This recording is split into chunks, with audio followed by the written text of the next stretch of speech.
Hi. Here we have the disease burden for HIV in South Africa and the US, the global health challenges. And well, what is HIV? Well, HIV became important when Magic Johnson's, well, it was important before this, but it really came to light when Magic Johnson had announcement in 1990 when he contracted HIV. The basketball player Magic Johnson, he's got HIV. What is it? It shook the world, breaking stigma, raising awareness, influencing public health disclosures, impact on the sports and culture, and there were advancements in the treatment, personal and social impact. But what happened was they go, well, how do you contact it? Even Magic has it. So can you get it like share the same toilet? If someone coughs, do you get it? Okay, so we have HIV is the human immunodeficiency virus, and it remains very relevant today. It's an ongoing public health challenge. Despite advancements in treatment, HIV continues to be a major health worldwide issue. In 2023, approximately 38 million people were living with HIV globally. The impact of HIV is not evenly distributed. Certain populations, including low and middle income countries, marginalized communities, and people who inject drugs, are disproportionately affected. There's a treatment and prevention. The development of effective antiretroviral therapy has transformed HIV from a fatal disease to a manageable chronic condition. There are prevention methods, such as pre exposure prophylaxis and harm reduction programs. Stigma and discrimination are still associated with HIV, and this can deter people from seeking treatment and support. The global health goals are it is a key focus of global health initiatives, including the UN Sustainable Development Goals and efforts to end the HIV epidemic. Emerging issues, new challenges such as HIV, co-infections with other diseases, resistance and impact of COVID-19. Okay, so let's move on. Um, okay. So, HIV is primarily treated using antiretroviral therapy. It's the cornerstone of HIV treatment. And the types of antiretroviral drugs are nucleoside reverse transcriptase inhibitors, non-nucleoside reverse transcriptase inhibitors, protease inhibitors, integrase strand transfer inhibitors, fusion inhibitors, antagonist inhibitors, combination therapy, which includes initial regimens, fixed dose combinations. Okay, let us describe global health transitions. Um, Global health transitions refer to changes in health patterns, systems, and responses over time, often influenced by factors like economic development, epidemiological shifts, and advancements in medical technology. In South Africa, there's a high burden of disease. South Africa has one of the highest HIV burdens in the world, with the prevalence rate of approximately 19% among adults aged 15 to 49. Transition from high mortality to management, and there's current challenges, includes country faces ongoing issues, high rates of new infections, particularly among young women and key populations. The United States has early epidemic and transition to treatment. The U.S. saw a dramatic rise in HIV/AIDS case in the 1980s, and the current burden health disparities. Although the U.S. has lower overall HIV prevalence compared to South Africa, high-risk populations, including men who have sex with men, African Americans, and Hispanics, has higher rates of HIV. Okay, we have primary interventions, and what is that for South Africa? We have overall for primary interventions, we have the aim is to prevent the initial acquisition of HIV by addressing the key risk factors that lead to infection. These interventions focus on raising awareness, changing behavior, and promoting safe practices before the disease occurs. In South Africa, there are public education campaigns, access to condoms, voluntary medical male circumcision. In America, there are comprehensive sex education, pre-exposure to prophylaxis, harm reduction programs.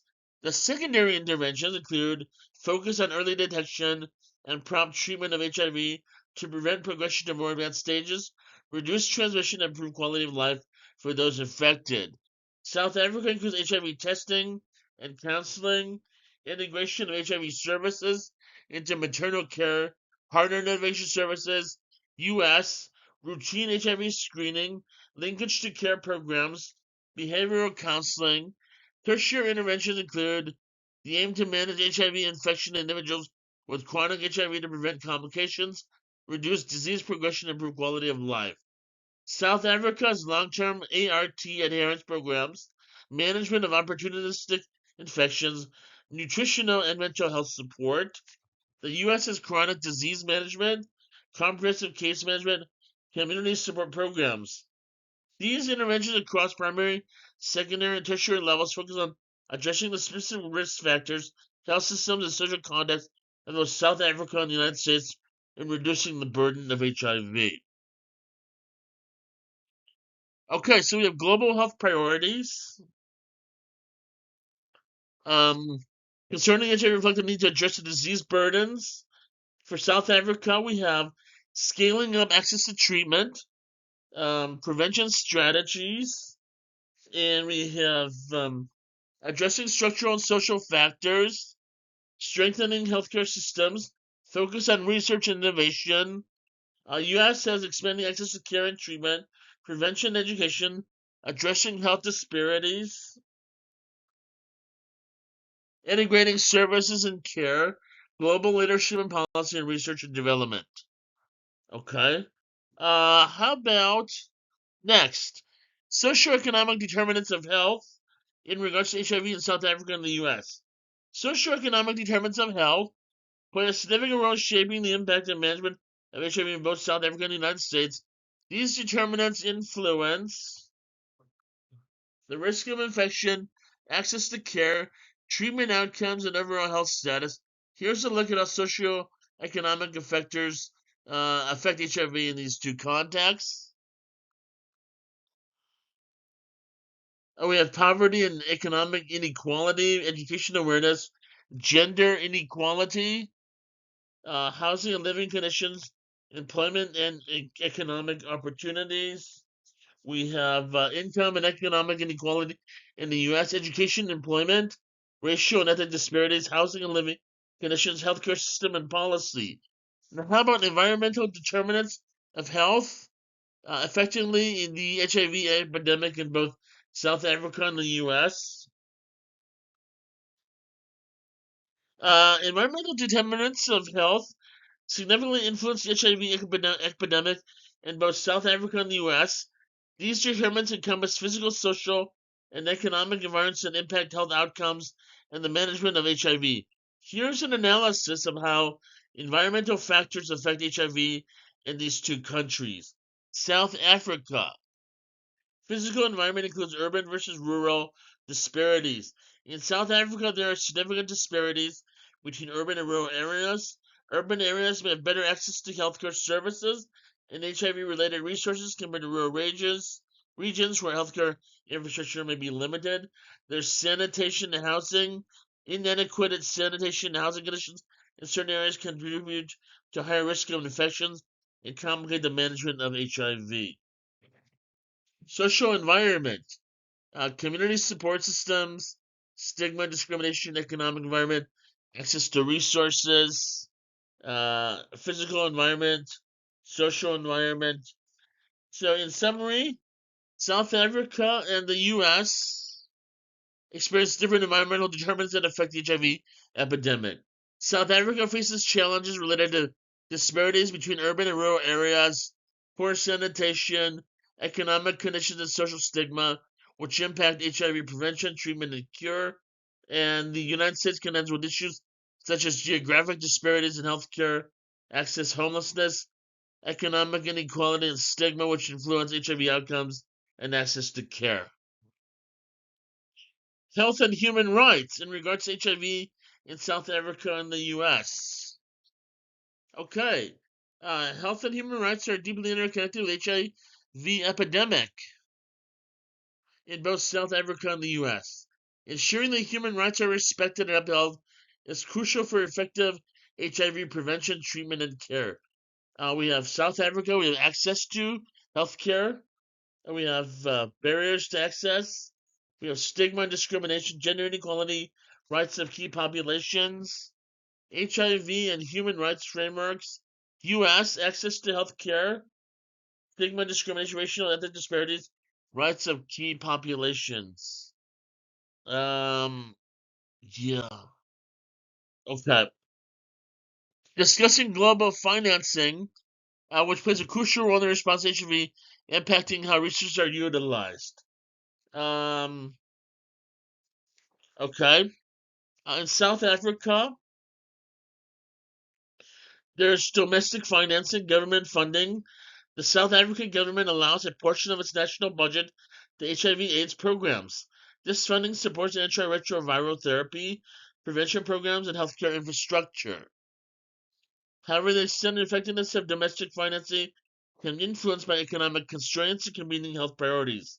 National strategic plans include South Africa's National Strategic Plan for HIV, TB, and STIs, outlines priorities and funding needs. It aims to ensure comprehensive care and address social determinants of health. Implementation depends on adequate domestic resources and effective allocation. International financing. The President's Emergency Plan for AIDS Relief is a major resource of international funding for HIV/AIDS program in South Africa. Global Fund to fight AIDS, tuberculosis, and malaria, bilateral and multilateral aid, challenges and opportunities, funding gaps, coordination and efficiency. For the U.S., we have domestic funding that includes federal funding, Medicaid and Medicare, international funding, PEPFAR plays a leading role in global health financing, global fund, challenges, opportunities, funding disparities, sustainable funding. Okay. Global health implementation for HIV includes translating strategies and policies into effective actions. Um, okay, global health implementation for HIV involves translating strategies and policies into effective actions on the ground. In both South Africa and the United States, the implementation of HIV programs is influenced by various factors, including healthcare infrastructure, policy frameworks, and the involvement of local and international stakeholders. So South Africa, there's a national strategic framework, including a national strategic plan. There's prevention and education, which includes HIV testing and counseling, pre-exposure prophylaxis, which are programs scaled up to provide high-risk populations with access to preventive medications. There's treatment and care, which involves antiretroviral therapy. South Africa has implemented extensive ART programs, providing free access to treatment for people living with HIV. And there's adherence support to support adherence to ART, including patient education, counseling, and adherence clubs. Healthcare infrastructure include health facilities, investments in healthcare infrastructure, including the expansion of clinics and hospitals, crucial for improving access to HIV services. There are human resources, which include training healthcare workers and improving the workforce's capacity to deliver HIV services. Community and stakeholder engagement include community-based organizations like local NGOs and community-based organizations. There's monitor and evaluation.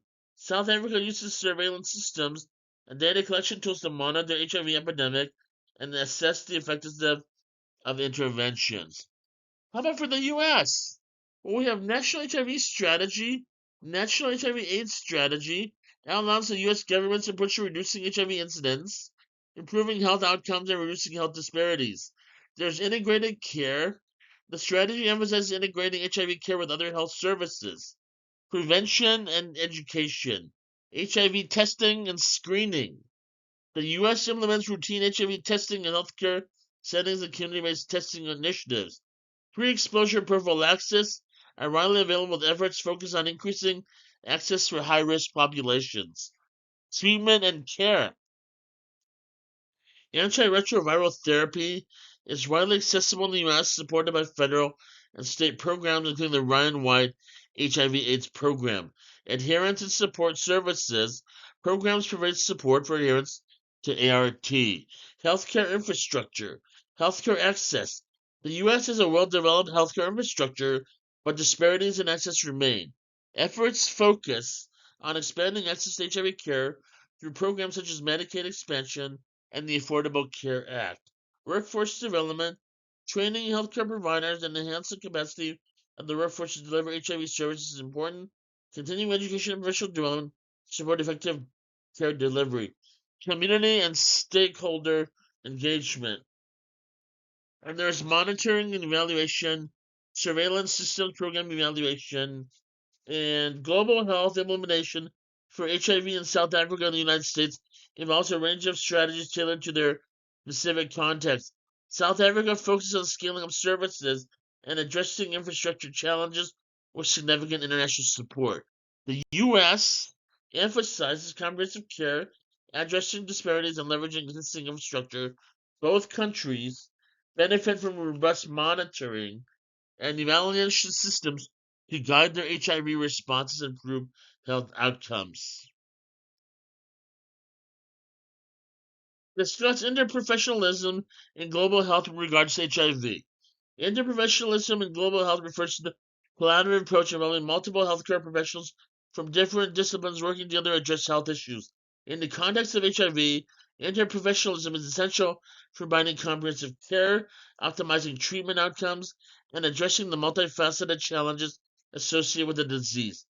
So we have collaborative care models, which are medical teams, professionals, nurses, pharmacists. We have multidisciplinary approach, social workers, mental health professionals, nutritionists, and dietitians. Okay, so all right. So let's move on. So, can HIV be cured?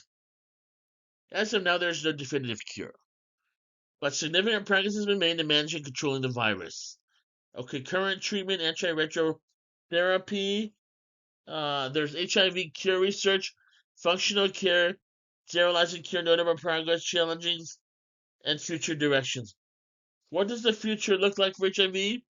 The future of HIV treatment and management holds both challenges and promising developments. Here's an overall of potential developments and advancements. Advancements in treatment, long-term ART, new drug classes and combinations, functional cure, sterilizing cure, vaccine development, preventive vaccines, therapeutic vaccines, global health initiatives, including universal access, ending the epidemic, improving quality of life, patient-centered care, personalized medicine, technological innovations, digital health tools, AI and big data, addressing social and structural factors, reducing stigma, policy, and advocacy.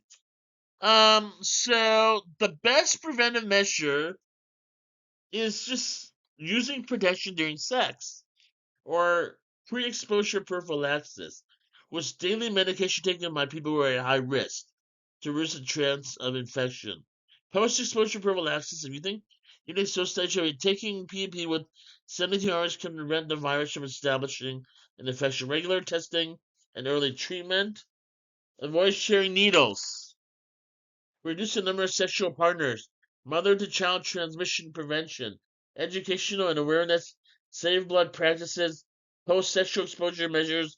Vaccination and healthcare.